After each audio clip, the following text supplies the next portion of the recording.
Good evening, Los Angeles and Southern California. You are listening to the Veterans Voice on KABC 790 from Los Angeles. I'm your host, Amanda Manier. I am a veteran advocate and VA disability attorney with the Veterans Law Group. We work exclusively with veterans all across the country pursuing their disability compensation.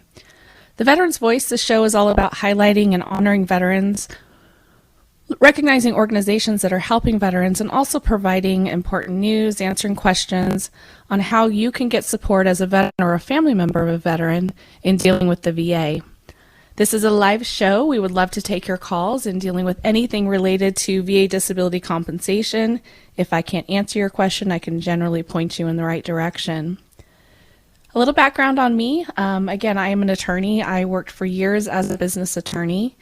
And living in Southern California, I actually am based out of San Diego.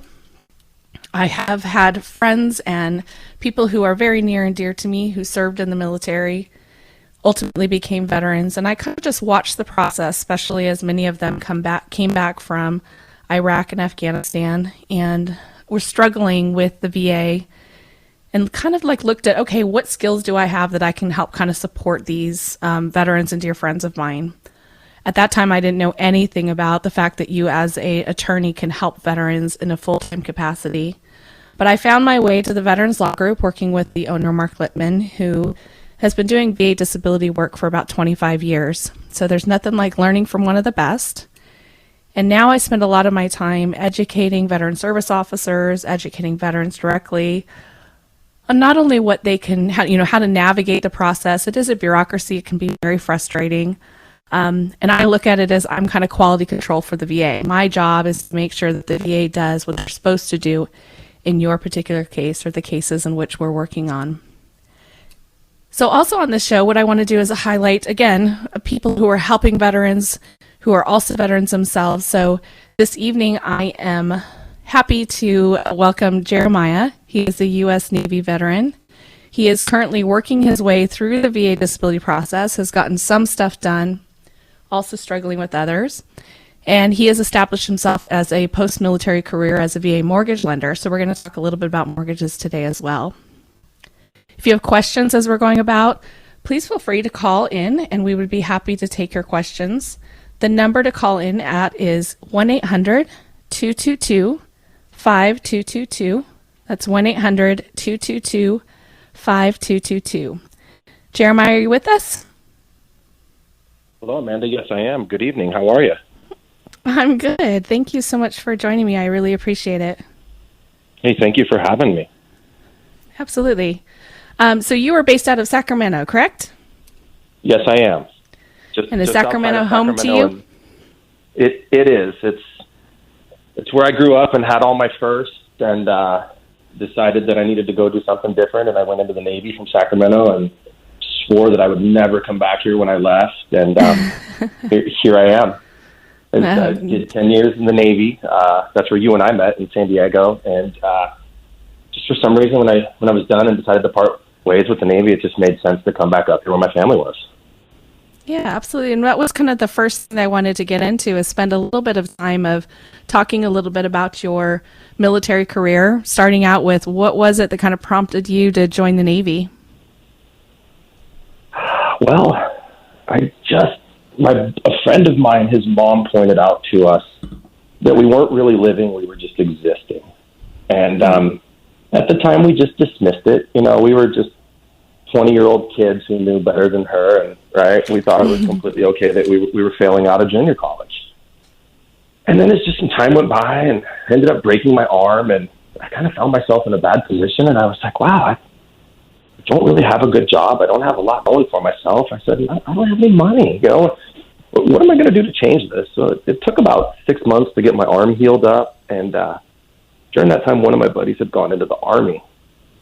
And I just noticed all the doors that it had opened up for him. So I went down and talked to a Navy recruiter and an Air Force recruiter. And just for some reason, I decided to go into the Navy, just the allure of being on a ship and the possibility of going all over the world. So I was like, sounds good to me. And what year was that you joined the Navy? That was in 1998. Okay, so we hear a lot in interviewing people, it's like, they were, 9/11 happened and they decided to jump in, but you were really looking at it as a career to better your life, to travel the world, kind of during that peaceful period. It was something different. It was a change and something that was going to get me out of Sacramento. And not that I was doing bad, but I just wasn't doing good. I didn't realize what my potential was because nobody had pointed it out to me, if that makes sense. Absolutely. So a way to change your life. Absolutely. I figured, I said, they're going to give me some money for school.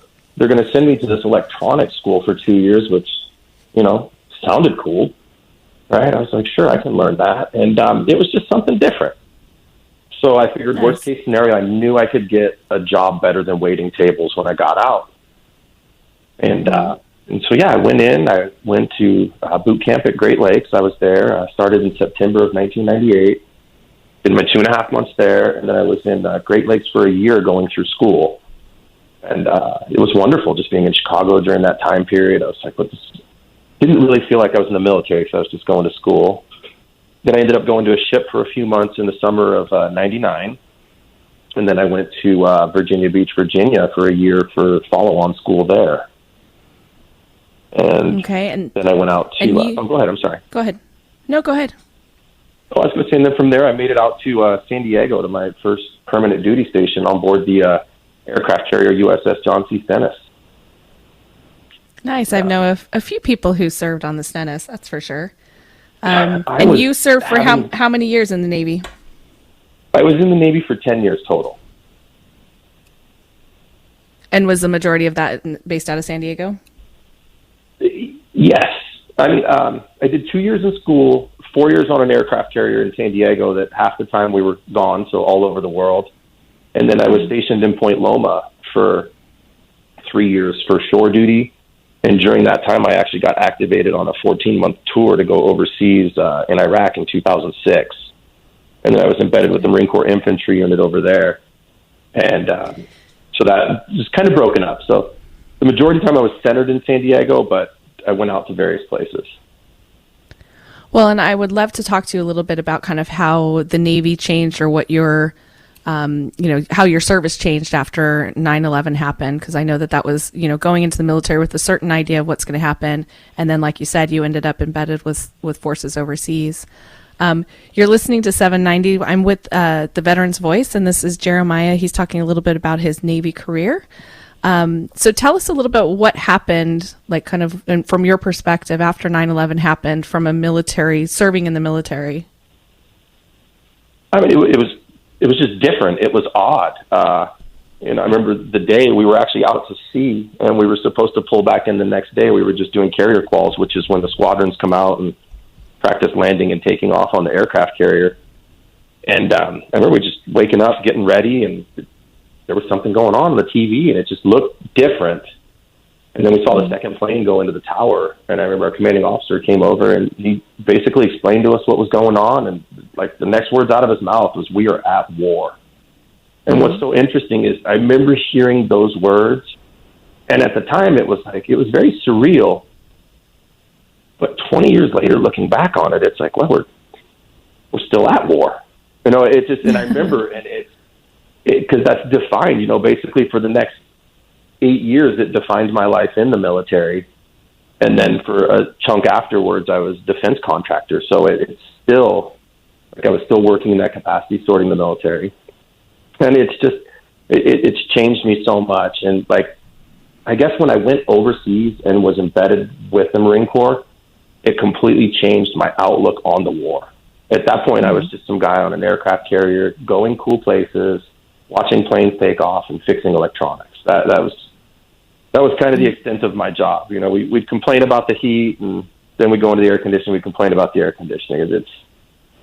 It was, even though the war was going on, it really wasn't different for us being sailors being at sea. But once I actually got augmented and embedded with an infantry unit, that completely changed things. So what were you doing in the Navy that had you being embedded with the Marines? What was your job? I was a radar and a satellite communication specialist. And what I ended up doing with the Marine Corps when I went over with them is I was an electronics warfare officer embedded with them. And this was in 2006. And at the time, the IED threat was massive. All over Iraq and Afghanistan, basically, we were just our troops were getting targeted with IEDs, and they were basically command wire, which is a line detonated one, and they were also using radio controlled technology. Everything from a cordless telephone to a garage door opener. And being a radar guy, we have basically have a pretty good background in the RF spectrum, how receivers, how transmitters work, the power of them. So the Navy got 280 of us together and said, hey, all of you guys have this similar background. We're going to embed each one of you at the battalion level in operating in Iraq and Afghanistan, and you're going to help them use these cruise systems. And the cruise systems basically were preventing the detonation of the roadside bombs. And without going too technical, it's basically I'm going to stop you right there because I want to revisit that, and we got to go to a break. So if you'll just pause for a second. We're talking with Jeremiah, U.S. Navy veteran, on the Veterans Voice with KABC. We'll be right back. Welcome back to the Veterans Voice. I'm Amanda Manier, and we are broadcasting live on KABC 790. Tonight we're talking with Jeremiah. He is a U.S. Navy veteran. He also is a specialist in VA loans. We're just kind of digging into a little bit about his military career. We're going to talk about his transitioning out of the military, pursuing his VA claim, and we're going to touch a little bit on his experience with VA mortgages. Welcome back, Jeremiah. Thank you, Amanda. It's good to be back. Thank you. So right before we were going to the break, I wanted to kind of highlight what you were talking about is you went into the military, you ended up working in electronics, and then ultimately you ended up after 9/11 being embedded with the Marines because you had an expertise that was helping with the IED problem that we all probably are relatively familiar with. That's what they told me. At the time when I got the orders, I honestly had no idea what an IED was. But yeah, it made some sense. They put a unit of us together and basically said, hey, you guys understand electronics. You understand how radars, transmitters, receivers work. And we essentially used radar technology to neutralize roadside bombs that Al-Qaeda and other forces operating over there were basically using transmitters to operate or to detonate. And so basically they would time it so the convoy was driving by, and when the vehicles were lined up at a certain point, they would either make a phone call to a receiver or press a button, send some sort of signal over, and a bomb would detonate. Well, we had technology in place, but we weren't using it on vehicles for this purpose. And the military said, hey, why don't we put these jammers, because essentially we're jamming electronic signals onto these vehicles to prevent the detonation of the bombs. And essentially it just works. And we're driving down the road. We identify a frequency that's out there, and we just hit it with power. And we hit it with so much power that they couldn't get power to the signal. And I would always explain it to people like the lowest level terms. I said, basically, if two people are trying to have a conversation and somebody just comes in and starts yelling and yelling and yelling louder than the person trying to talk to the other one, and it's essentially that. You're just overpowering or dominating the transmission conversation. That makes a lot of sense. And for sure. Yeah, so you ended up as a U.S. You ended up as a Navy sailor who was assigned to a ship, ending up boots on the ground in some of the roughest parts of Iraq, helping the Marines. Is that fair? And somehow I wore the Army uniform along the way. I went from San Diego to South Carolina, was issued an Army uniform, got to Baghdad, Iraq, and wore that Army uniform for about 6 weeks, and then they said, we're sending you to the Marine Corps. And then I had to get a haircut and start wearing that uniform. And that was your first tour, correct? Yes. Okay. Now I know you and I have been friends for a long time, and I know that you have been over to Iraq and Afghanistan many times. I don't remember off the top of my head how many were in military versus defense contractor. This was my third military deployment at that time. Okay. And you have experience in both Iraq and Afghanistan. Yes, but at that time I had actually not been boots on ground in Afghanistan. We were involved in the Afghanistan effort, but purely off the coast. But since getting out of the military, I've been over to Afghanistan 27 times. Right. And that's when you were working for the defense contractor? Yes. Okay. And tell me a little bit about like making the decision of getting out. Transitioning out of the military can be a bit overwhelming. On our last show, we talked with Mike Kuipers, who is somebody who was a commanding officer in the Navy, retired out of the Navy, and he now spends his full time working with essentially the Navy, helping people transition out, getting their resume together, finding jobs that's going to work for them, helping them with their VA disability claims. What was your transition out like? Well, I had no intention of ever staying in the Navy. None whatsoever. I came in, I wanted to get some college, job experience, and get out. I went over to Iraq. I did that 14-month tour. I was supposed to get out right after I returned home. And it was just something that happened while I was there. I actually put in a package to be a naval flight officer, which is, for lack of a better term, goose, the backseater. Mm-hmm. I had made the decision. I was like, I'm going to stay in. I was like, I'm going to be a pilot, or not really a pilot, but a fake pilot. I'm going to tell people I'm a pilot, though. And I'm going to do, just ride my time out and hang out and just, enjoy this, see what happens.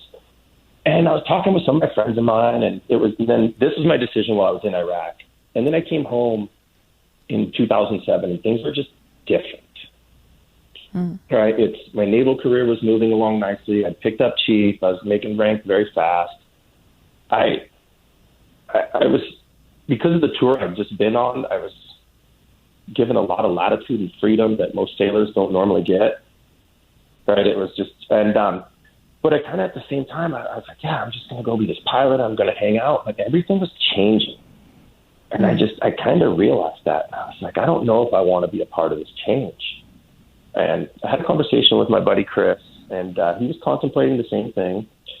And he just looked at me, and he's like, hey, man, he's like, you're going to blink your eyes, and you're going to be 50. Right? He's like, you might have a lot of stuff. He's like, but one day you're going to look back, and you're going to ask yourself, did I make the right decision?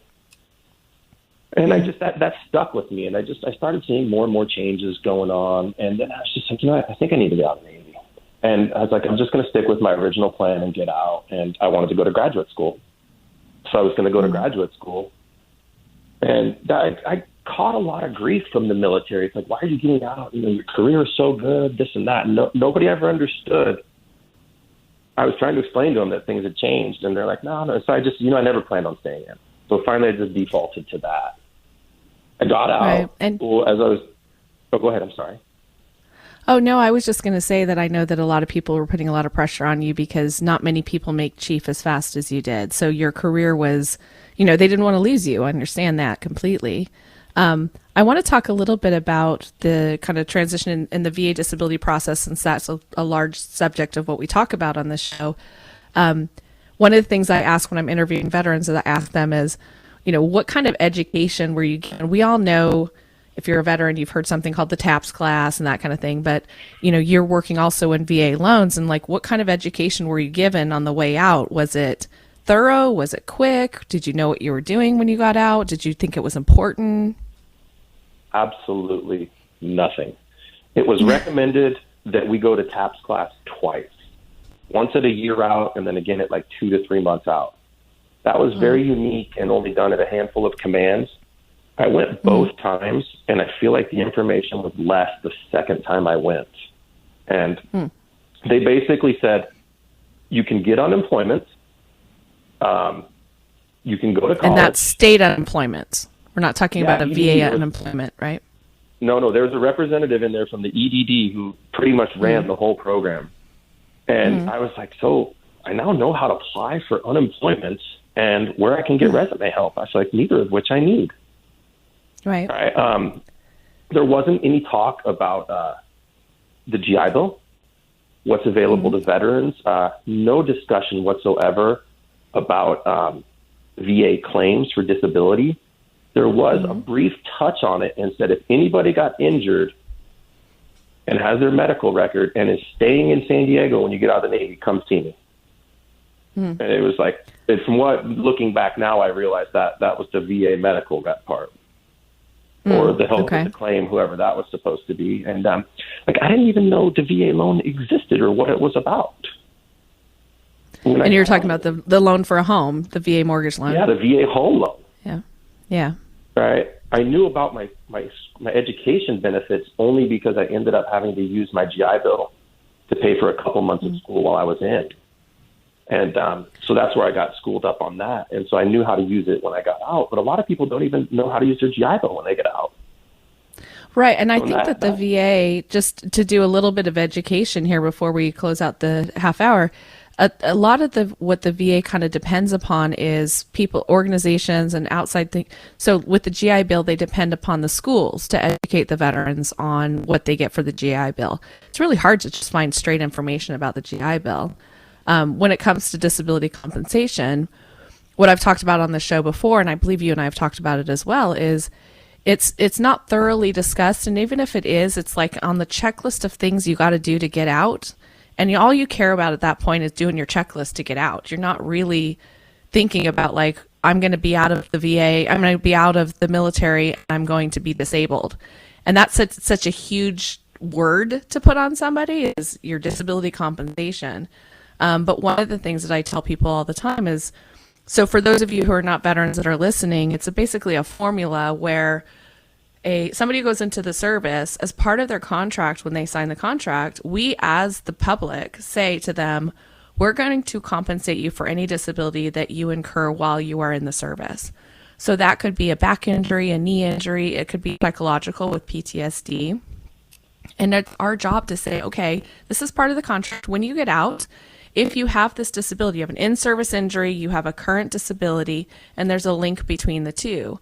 So the easiest example I can give is in a back injury environment. You hurt your back in the military, you get out of the military, and you're struggling with, just degenerative disease or a lower back strain, and the doctor says, okay, yeah, that's related to your service. The VA will then compensate you for that. And what I see a lot of times with people getting out, they're like, oh, I don't need it, I'm good. Other people need it more than I do, all of that kind of thing. And I would try to explain to them is that back injury when you're, 27 years old getting out of the military may not be that bad. But back injuries generally don't get better. They get worse over time. So you fast forward 10 to 20 years, if you've never service connected it, that becomes where it's difficult to try to argue it's related to my injury in service. Where if you will get out of the military, get it service connected right away, even if it's at a 0 or 10%, that's the first hurdle you get over. Then later, if it gets worse, you're just telling the VA it's gotten worse. So in your case, Jeremiah, did you apply right away or did you wait? What did you do? I did not apply right away. I had a really good friend who kept telling me that I should, but for some reason I thought it was a waste of time. And I was just like, I'm fine, even though I was being treated for skin cancer as I departed the military. I had surgery on my foot and have a 3-inch screw in my foot and had a couple other injuries, but I was just like, no, I'm fine. I don't need any of this.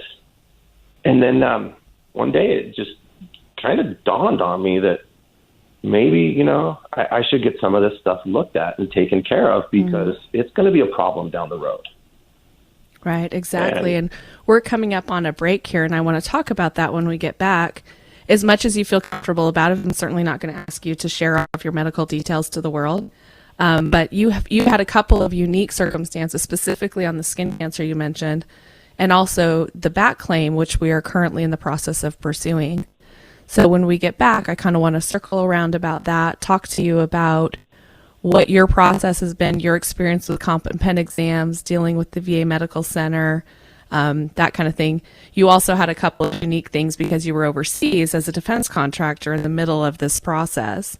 So I would like to kind of address that when we get back, if you're open to it. Yeah, absolutely. All right. Thank you. You are listening to The Veteran's Voice. This is Amanda Manier. I am a VA attorney and veteran advocate. We work exclusively on VA claims at the Veterans Law Group. I did have a couple of people who had mentioned that they didn't want to necessarily call into the show and talk publicly about their claims. But if you would like to reach us directly, my office directly, Our phone number is 888-811-0523. You can also go to our website and request a free consultation at veteranslaw.com. That's probably the easiest way we can gather a little information about your claim and then be able to reach out to you and talk to you specifically about your question. So if you don't feel comfortable calling in and asking those questions, please reach out to those resources as well. Welcome back to the Veterans Voice. This is Amanda Manier, and I am broadcasting live on KABC 790. Our show is all about highlighting veterans, honoring veterans, helping them with their VA claims process, and just talking with people who are supporting veterans in different aspects where maybe they weren't quite aware. We talked about the GI Bill a little bit earlier. We're going to talk about VA loans. Right now in this segment, I want to dig in a little bit to the VA claims process. I work for the Veterans Law Group. We're a law firm that works exclusively with veterans all across the country, helping them with their VA claims process, their disability compensation specifically. And, I often refer to people that I'm quality control for the VA. It's my job to make sure that the VA does what they're supposed to do to help veterans. We're joined by Jeremiah. He does VA loans. He is a Navy veteran himself and is also kind of in the midst of the claims process. Some of his issues have been somewhat resolved. Others we're still in the process of working on. Welcome back, Jeremiah. Thank you, Amanda. So let's talk a little bit about, you mentioned before we took the break that you were a little hesitant to file your claim. It was kind of this, I'm not sure I need that, all of that, which I hear a lot. And what kind of prompted you to finally say, okay, we're going to do this? Well, there's a couple different things. I mean, obviously the skin cancer was an issue. My mom had melanoma, but she had that earlier on. But there was a threat of it coming back. And I had always gone to see a dermatologist, like do my follow-on care because my mom had melanoma and I had my diagnosis in the Navy. So I was like, I'm going to stay on top of this. Right. Mm-hmm. That's a dumb way to go out. And it just, once my medical bill started stacking up, right. Mm-hmm. And it wasn't just the copay. It was, just $300 here, $400 there, $600 there, $100 here. And I was just it's starting to cost me money to see this. I would complain about it or whatever, but didn't think anything of it. Life was, I was good. I could afford it. But then I also kind of thought to myself, what if this is a problem in the future? Right. What if I have cancer, like full-blown cancer sometime down the road, and I need radiation or chemo or like legit treatment? And I said, and I think I'd recently seen a show about or heard a radio show about majority of bankruptcies caused by medical bills. And it was like, I don't know, I kind of put the two together or whatever, but I was just like, I just need to go get this fixed and looked at and taken care of. And if nothing else, just so I could go see somebody. And right, because when you have a situation like that, once you get service connected, just to kind of connect the dots for people, it's not just a monthly compensation. You're also available to go to the VA and get free health care for that particular disability. So you could choose to get private care, but if push comes to shove, that you could always lean on the VA. If you get that service connected, you can lean on the VA to get treatment, like you said, if it gets worse. Yes, and I did go through the VA healthcare system. Once I ended up getting my rating, and it's basically I said, hey, this was an issue, right? And so let's take a look at your medical record, and the fact that it was 2 inches thick, right? They just started looking at other things, and it's kind of like, well, you hurt your back a lot. How's that? How's this foot with the hardware doing? Stuff that I never even thought about. And I'm not going to lie, as I get older and get fatter, I feel my foot. And this is something that, 15 years ago I never felt. Definitely. And the interesting thing, so the skin cancer thing is an interesting one because it's one of, and the back and even the foot is the longer that you wait post-military to file your claim, the more the VA is going to try to blame it on something else. So with skin cancer, obviously in your time in the service, you spent a lot of time out in the sun, you were exposed to the sun, you had a diagnosis of it during that time, but then you had treatment and you no longer had quote unquote skin cancer at the time. So the way the VA looks at it is if you fast forwarded 20 years from now and that skin cancer came up again, they would blame it on something other than the military. Same kind of thing with a back injury or foot injury. The longer you get away from your time in the military, the more they want to blame it on something else. So that's why what I said earlier of if you get your claim filed and you get it at least service connected, even if the rating is a 0%, you're ahead of the game than if you wait 20 years down the road. So true. Like you say, you're already in the system. Exactly. And then also with the skin cancer, because we've talked a bit on the show a bit about back injuries, orthopedic issues, and PTSD. In refreshing the memory, it's like you have to have a current injury, not just an injury in service, but a current injury. So what they do often with cancers is they'll say, yeah, we saw that you had it in the military, but you don't have it now, and so they don't service connect it. And if I remember correct, that's kind of what was happening in your case at the beginning, or at least they gave you a 0% because they're like, well, you're not suffering any symptoms right now, so we don't care. And then I went to the VA for treatment, and the dermatologist I was seeing was kind of like, whoa, what do we need to get on an aggressive treatment method here. Right. And so the good thing is it was now my treatment was being documented in their system, right? And so it kind of contradicted what they were saying, that I wasn't injured, for lack of a better term, since they were exactly. They definitely lean on their records a lot more than private records.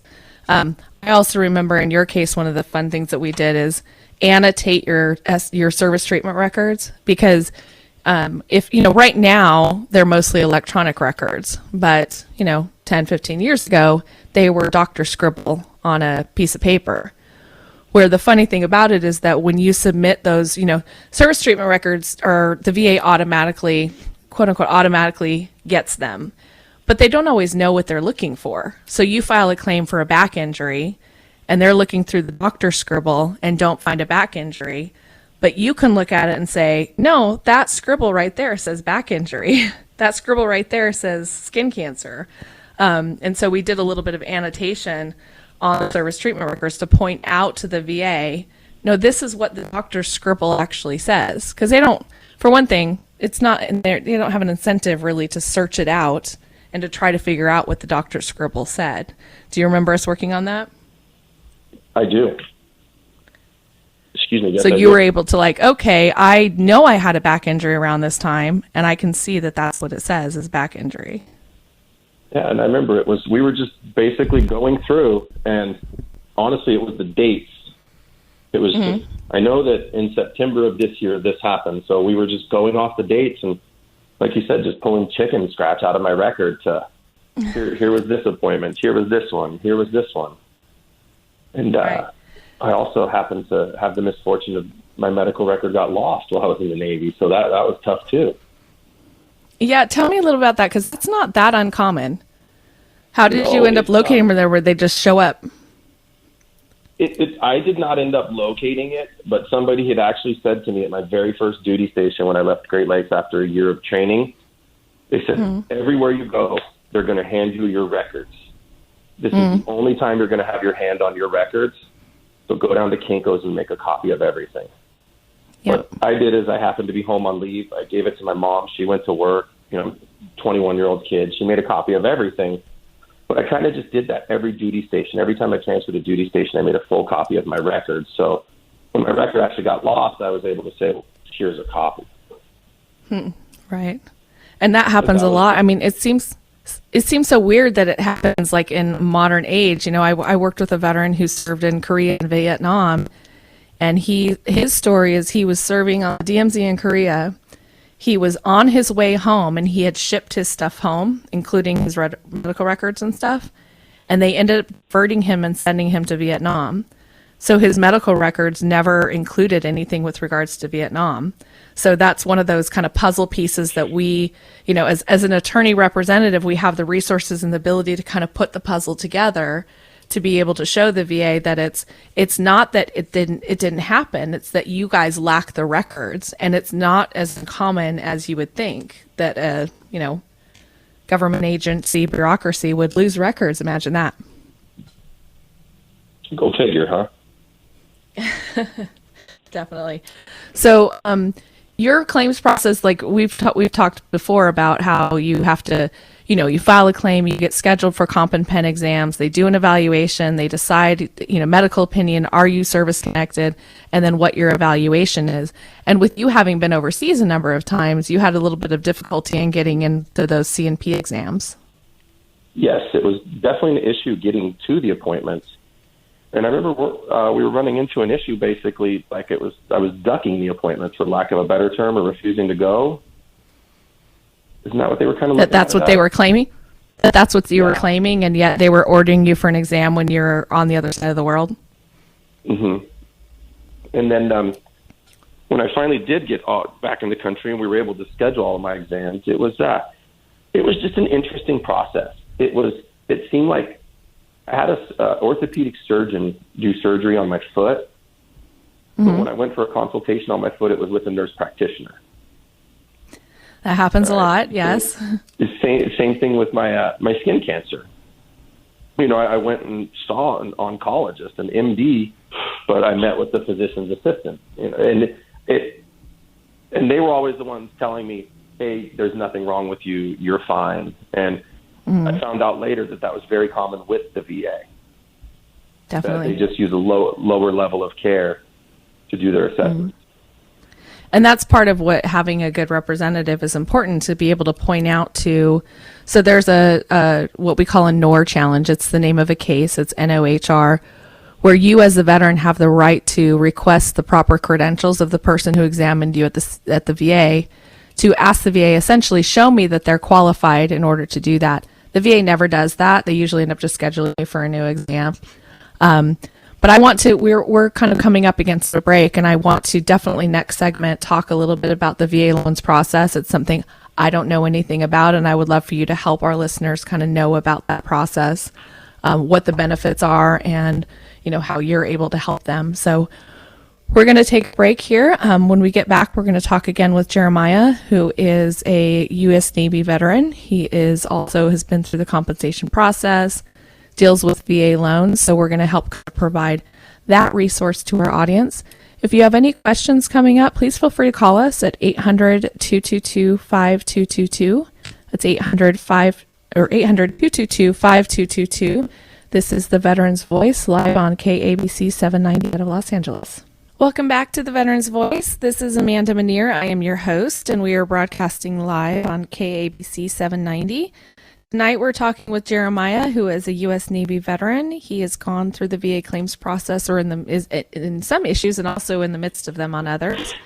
And he also is a specialist in VA loans. So we've been talking a little bit about his history in the military, his career in the military, how he transitioned out, his claims process. And on this last segment, I want to talk about VA loans. It's something that I know very little about, and I would like to kind of give a little bit of education to the people who are listening, since, as you mentioned earlier, when you're transitioning out of the military, you don't really get told anything about this.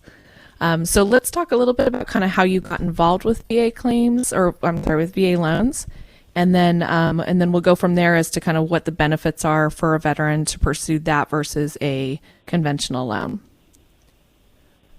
Absolutely. I bought my first house in 2008 when I got out of the Navy. I knew absolutely nothing about the mortgage process, about buying a house, anything about the real estate process, and I knew even less about VA loans. I knew that we had a VA loan as veterans, but I didn't know anything about it. I went to buy a house. I was talking to a mortgage guy, and he basically says, well, since he knew I was a veteran, knew I was transitioning out of the Navy at the time, and he just says straight up to me, he's like, well, since you don't have 20% down, we have programs like FHA or other government low down payment programs. And I was like, oh, tell me more. FHA is a 3.5% down payment program that requires mortgage insurance and upfront premiums. Didn't know that, but I was like, I've come to understand what it was, but I was like, well, still, it's low cost alternative to get into a house for me, and I really want to buy a house. My mom was going through her chemotherapy at the time, and I wanted to have a house, have a stable place for her too, and help with my transition out of the Navy. So I went ahead, I bought my house, refinanced my house a year later, refinanced my house again a year later. The interest rates were just going down. This is 2008, 2009, 2010. Purchased another house. And then I bought another house. Never once knew about the VA loan.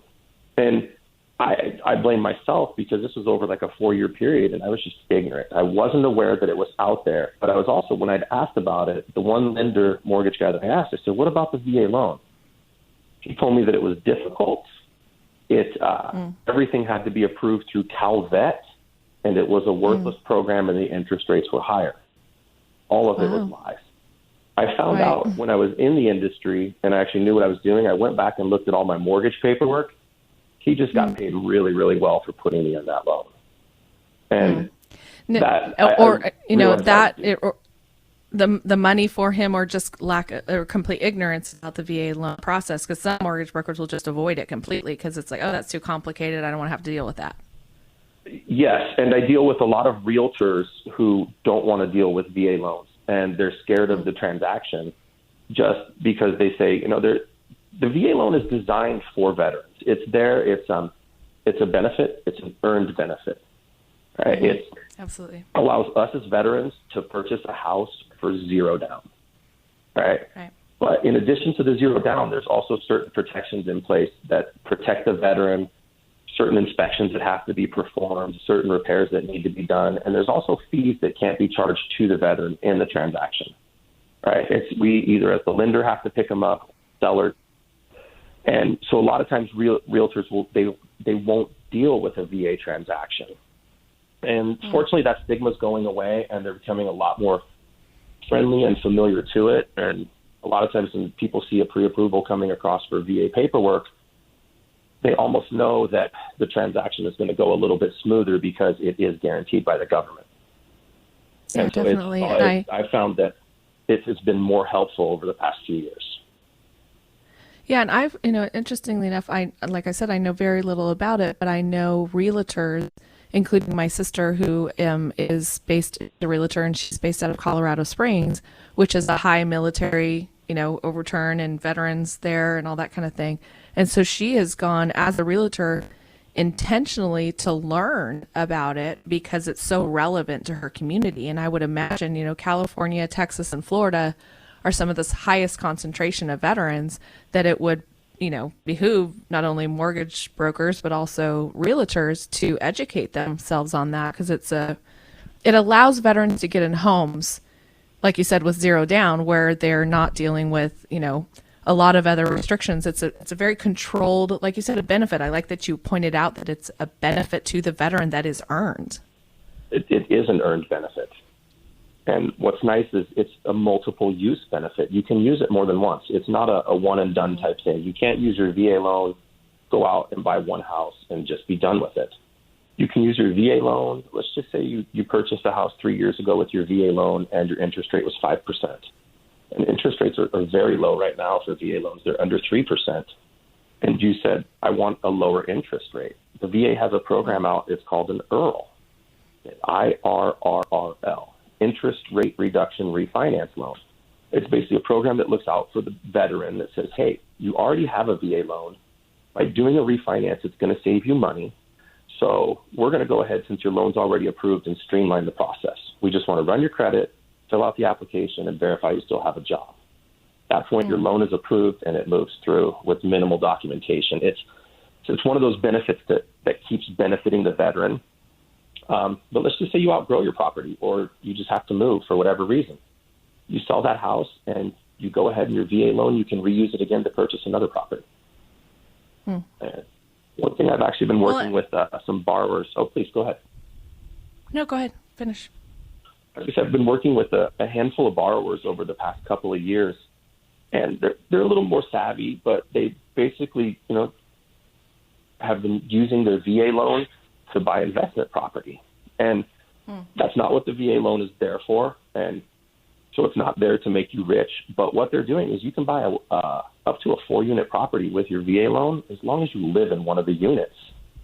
So I'm working with veterans who are just they've got a stable income. They're able to afford the mortgage.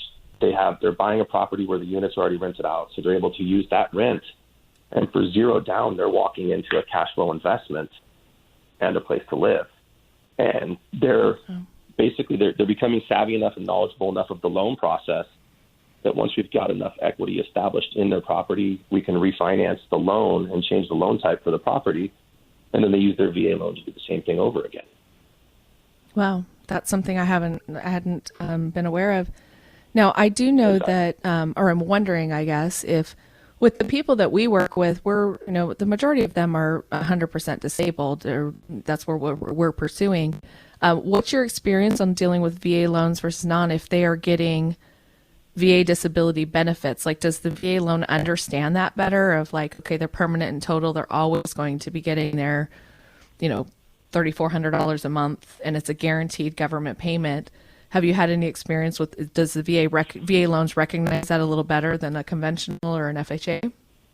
Yes, they do. And what it is, it's actually written into the VA guidelines as part of the underwriting process. I'm just going to keep the numbers real simple. Let's just say a veteran is getting $1,000 a month in disability, right? The VA understands and the guidelines understand that $1,000 a month is non-taxable income, right? So it's that $1,000 is going to be $1,000 deposited into their check. Because of the way taxes are figured into the equation and everything, we're actually able to top that money up by 25%. So a veteran who's making $1,000 a month in disability for loan purposes is technically making $1,250. So it helps them out for the qualification process. That's awesome. And so is it fair to say that if a veteran is talking about pursuing a home, they're talking to a mortgage broker who has not brought up the VA loan to them, they should probably be talking to somebody else? Yes. If not the first question, are you a veteran? Right? And some lenders, I work with people who they're not veterans. They don't have a lot of experience with the VA loans. It's not their niche. So they won't even ask the question. But then when it comes up, they're like, oh, wow, that's a game changer. So awesome. They're working with real quick before we have to break, Jeremiah, tell us how to get a hold of you if somebody's pursuing a VA loan or another mortgage. You can call me direct. My phone number in my office is 916-440-6985. Or you can go to my website, jerryo'connor.loans, JerryOconnor.LOANS. Awesome. And we'll get that posted on our site on 790 AM. Thank you for joining us for the Veterans Voice.